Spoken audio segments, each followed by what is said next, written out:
New to Illustrator CS4 is the blob brush. It's a new kind of a brush that is somewhat based on the premise of the paintbrush. However, it does not have that live type of an effect. As we've seen before when we created a regular brush stroke using the paintbrush, the result was an underlying vector path that had some kind of an appearance applied to it.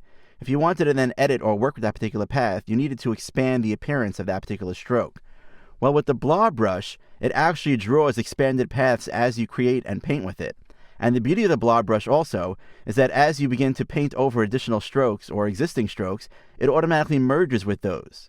Let's take a look at how that works. I'm currently using this blob brush file, which you'll find in chapter 12 of your exercise files. I'm going to zoom in just say on just this area here of the claw.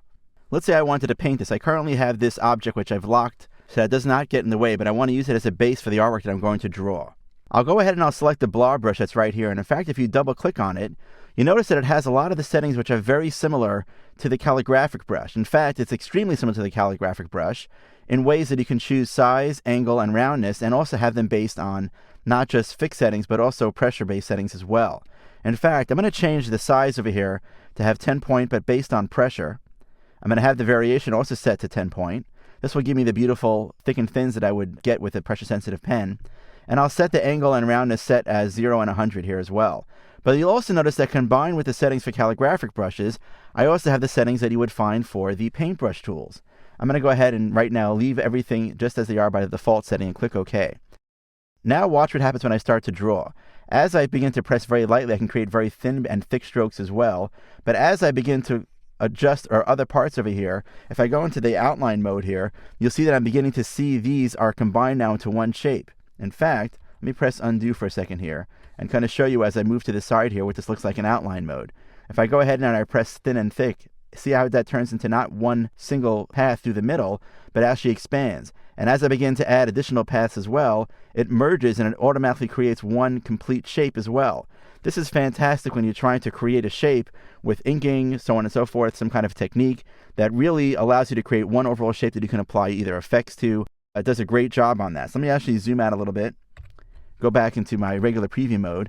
And what's nice about the blob brush as well is that you could change the brush size of your tip basically by using the bracket keys on your keyboard. If you're coming from Photoshop, you'd be familiar with that. You can actually use the bracket keys, closed and open bracket keys, to make your brush size smaller or larger. So for example, to get really nice detailed work, I'll make a very small brush just to get the tips over there that you might find. And then I can go ahead and I can add that as well, make a larger brush to kind of fill in the other areas that are here as well. You can, of course, also choose any calligraphic brush when you're using the blob brush. It actually works with any of these tools here. However, it also works just by double-clicking on it here and defining your brush in this way. By default, whenever you're painting over colors that are the same, the blob brush will merge to create that one overall shape that we've seen so far. However, you could choose this option here called Selection Limits Merge, which means that you'll only have shapes that merge with each other when they're selected. I'll click Cancel here. And while it's important to understand that the paintbrush itself is very, very powerful on its own, if you're an animator or an illustrator or somebody who needs to create some really nice fluid kind of strokes, you may find it more beneficial to use the blob brush to create these overall paths because you don't have to go through that step of expanding. Also, as we'll soon see with the eraser tool, when you use the blob brush, it's very easy to go back and forth between the eraser tool and the blob brush, which may not be possible with the paintbrush tool.